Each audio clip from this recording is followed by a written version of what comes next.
student শিক্ষক সমাজে বিগত দুমাহ ধৰি আমাৰ ধাৰাবাহিক কিছু আন্দোলন কাৰ্যসূচী কৰি আছিলোঁ আৰু ইতিমধ্যে আমাৰ NK টিভিত ধাৰাবাহিকভাৱে বাতৰি সম্প্ৰচাৰিত হৈছিলে, টক শ্ব' এটা হৈছিলে, তাতো আমি গোটেই কথাবোৰ বিষয়বোৰ উল্লেখ কৰিছিলোঁ। এতিয়া দুৰ্ভাগ্যজনক কথাটো হৈছে যে আমাৰ এটা আন্দোলন কাৰ্যসূচী আছিলে সৰ্বশিক্ষা ঘেৰাও কাৰ্যসূচী, আৰু তাত আহিবৰ কাৰণে প্ৰায় 30-40 হাজাৰ শিক্ষক আমি সাজু হৈছিলোঁ। কিন্তু তাৰ প্ৰাক মুহূৰ্ততে আমাৰ শিক্ষামন্ত্ৰী ডাঙৰীয়াৰ তৰফৰ পৰা আমাক আনুষ্ঠানিকভাৱে এখন বৈঠকত মাতা হ'ল আৰু কোৱা হ'ল যে আমাৰ সমস্যাসমূহ আলোচনাৰ মেজত সমাধান কৰা হ'ব।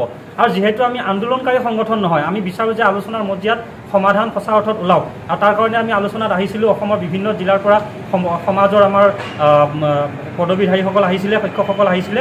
কিন্তু আলোচনাত তেখেতে আনুষ্ঠানিকভাৱে জনালে যে আপোনালোকৰ যিখিনি প্ৰাপ্য অন প্ৰিন্সিপল আপোনালোকে পাব লাগিব আৰু পোৱাটো আপোনালোকৰ যোগ্যতা আছে, আৰু সেইখিনি কেবিনেট আপোনালোকৰ বাজেটত আপোনালোকক দিয়া হ'ব। বাজেটলৈকে ধৈৰ্য ধৰক এই 2টা দিন, আৰু তাৰ পিছতে আপোনালোকে গম পাব আপোনালোকৰ কাৰণে কি ভাল খবৰ আছে।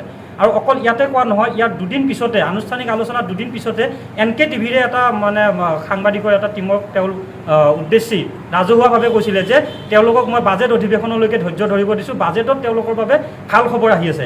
আনকি সিদিনাখনৰ আলোচনাত আমাৰ বিভাগৰ সৰ্বশিক্ষাৰ মিছন সঞ্চালিকাৰ পৰা আদি কৰি যিকেইজন বিষয়ববীয়া উপস্থিত আছিলে তেওঁলোকেও আমাৰ সজাতি দলটোক উদ্দেশ্যি কৈছিলে যে আপোনালোকৰ কাৰণে ভাল খবৰ আছে, আজিৰ সভাখনত আপোনালোকে 50% আপোনালোকৰ পাবলগীয়া পায়ে গ'ল, গতিকে আপোনালোকৰ ভাল খবৰ এইটো। আনহাতে আৰু এটা কথা কৈছিলে যে বাজেটত যে আপোনালোকে পাব এই প্ৰাপ্যখিনিৰ কথা আজিয়ে কিন্তু ৰাজহুৱা নকৰিব, কাৰণ এই ৰাজহুৱা কৰা কথাবোৰ যদি আগতীয়াকৈ ওলাই যায় আমাৰ বাজেটৰ কথাবোৰ, আমাৰ কিছু সমস্যা আহে। গতিকে আমি শিক্ষকসকলক বিষয়বোৰ নজনোৱাকৈ মনে মনে থাকিলোঁ, কিন্তু দেখিলোঁ বাজেটত এটা মস্ত শূন্য দিলে, কোনো ধৰণৰ কথা নাই আমাৰ ওপৰত। আনকি এই মৰগীয়া বানচৰ বিষয়টোতে মন্ত্ৰী মহোদয়ে কৈছে যে এইবোৰ বিবেচনাধীন হৈ আছে। কিমান মাহলৈকে বিষয়বস্তু এটা বিবেচনাধীন হৈ থাকিব পাৰে? গতিকে শিক্ষকসকলে আজি ৰাতিপুৱাৰ পৰাই আমাক সকলোৱে যোগাযোগ কৰি আছে, পাৰিলে আজিয়ে শিক্ষকসকলে আন্দোলন বিচাৰে, কিন্তু আমি যিহেতু আন্দোলনকাৰী সংস্থা নহয় আৰু আমি কেতিয়াও নিবিচাৰোঁ আন্দোলনৰ পৰিৱেশ, কিন্তু যেতিয়া আপোনাক প্ৰাপ্য নিদিব আৰু আমাৰ হাতত অন্য উপায়ো নাই। গতিকে আজি আমি মিছন সঞ্চালিকা বাইদেউক লগ কৰিলোঁ, তেখেতৰ মন্তব্যত গম পালোঁ যে তেখেতে কৰিব পৰা হাতত একোৱেই নাই, তেখেতেও আমাৰ ওপৰত তেখেতে দুখ প্ৰকাশ কৰিছে মাত্ৰ, আৰু বেলেগ একো উত্তৰ দিব পৰা নাই, নিৰূপায়, তেওঁলোকৰ বিভাগৰ নিৰূপায়। আৰু আমি এতিয়া লক্ষ্য কৰিছোঁ যে আমি আন্দোলনৰ কাৰ্যসূচী যদি নকৰোঁ তেন্তে হয়তো আমাৰ প্ৰাপ্যখিনিৰ পৰা চিৰদিন বঞ্চিত হৈ থাকিম, আৰু এই মন্ত্ৰীগৰাকীৰ পৰা আমি আৰু কোনো ধৰণৰ আশা আমি কামনা নকৰোঁ। ইয়াৰ উপৰি আমি ভৱিষ্যতে আনুষ্ঠানিক আলোচনাত যদি মাতে আমি অকল নিয়মীয়াকৰণৰ বিষয়টোতে আনুষ্ঠানিক আলোচনাত যাব লাগে বুলি ভাবোঁ।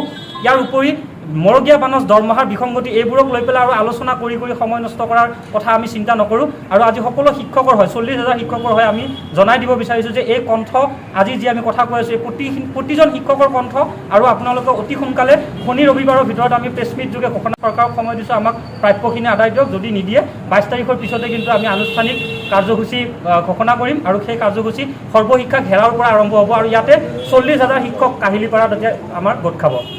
অসম চৰকাৰে তাতেও আমাক কিছু সা সুবিধা দিছিলে, আৰু তাৰ পৰাও আমাক যথেষ্ট সা সুবিধা যিখিনি দিছিল বা যিখিনি ইনষ্ট্ৰাকশ্যন আছে সেইখিনিৰ পৰাও আমাক বঞ্চিত কৰি ৰাখিছে।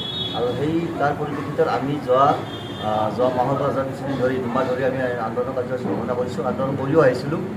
আৰু শেহতীয়াভাৱে আমাৰ লগত শিক্ষামন্ত্ৰীয়ে যোৱা 11 তাৰিখে এটা আলোচনাত মিলিত হৈছিলোঁ, আৰু আলোচনাত খুব ইতিবাচক সঁহাৰি পাইছিলোঁ।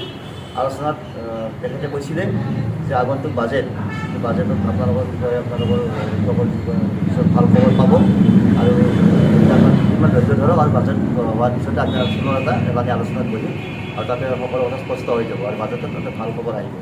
কিন্তু দুৰ্ভাগ্যবশতঃ যোৱাকালি যিটো বাজেট হৈ গ'ল, আমাৰ ক্ষেত্ৰত কোনো ধৰণৰ ভাল খবৰ নাই, আমি পৰিলক্ষিত আমি দেখা নাপালোঁ, প্ৰতিফলিত হোৱা দেখা নাপালোঁ বাজেটত। আমাৰ ক্ষেত্ৰত কোনো ধৰণৰ উল্লেখে নাথাকিল, আৰু আমাৰ শিক্ষকসকল আজি কাৰণে খুব ক্ষোভিত হৈ পৰিছোঁ, আমি খুব অত্যন্ত হতাশ হৈ পৰিছোঁ। আৰু সেয়ে আজি আমি আমাৰ বিভাগৰ তাৎক্ষণিকভাৱে আমি বিভাগৰ কাষলৈ উপজাতি দল আহিছোঁ, আৰু আহি আমি আজি স্মাৰকপত্ৰ দিলোঁ যে আমাৰ যিটো স্থগিত ৰখা আন্দোলন, যিটো অসম পৰীক্ষা ঘেৰাও কাৰ্যসূচী আছিল, সেইটো আমি অহা সপ্তাহত কৰিবলৈ আজি বাধ্য হ'ম। আৰু ইতিমধ্যে আমি সময়সীমা ধৰি দিছোঁ যে অহা 22 তাৰিখলৈ আমি সময়সীমা দিছোঁ। অহা 22 তাৰিখৰ ভিতৰত যদি আমাৰ যিখিনি প্ৰাপ্য, যিখিনি পাব লগা আছে, সেইখিনি যদি নাপাওঁ, এইখিনি যদি চৰকাৰে মুকলাই নিদিয়ে, তেতিয়াহ'লে আমি অহা সপ্তাহত আমি পুনৰ আমাৰ স্থগিত ৰখা কাৰ্যসূচী পুনৰ চলাই নিবলৈ আমি বাধ্য হ'ম। আৰু ইয়াৰ বাবে আমি কিন্তু জগৰীয়া নহয়, ইয়াৰ বাবে শিক্ষামন্ত্ৰী মহোদয় আৰু আমাৰ বিভাগ জগৰীয়া হ'ব। কাৰণ বিভাগে আমাক গাফিলতিৰ পৰা আমি দেখিছোঁ, পৰিলক্ষিত হৈছে, যথেষ্টভাৱে যিধৰণে আগবাঢ়িব লাগিছিল কাম সেই ধৰণে আগবঢ়া নাই, আমি এইটো দেখি আছোঁ। গতিকে আমি বিভাগক 2 দিন সময় দিছোঁ আকৌ 22 তাৰিখলৈ। আজিও কৈ আহিছোঁ, MD মহোদয়ক আমি লগ কৰিছোঁ, সাক্ষাৎ কৰিছোঁ আজি, আৰু স্পষ্টভাৱে কৈছোঁ যে আমি 22 তাৰিখ 2 দিন মাত্ৰ, আৰু 22 তাৰিখৰ ভিতৰত আমাক যদি আমাৰ বাক্যখিনি আদায় নিদিয়ে তেতিয়াহ'লে আমি আৰু বঞ্চনাৰ মুখামুখি নহওক আৰু মানে আমি আমাৰ আন্দোলন কাৰ্যসূচী চলাই নিবলৈ বাধ্য হ'ম।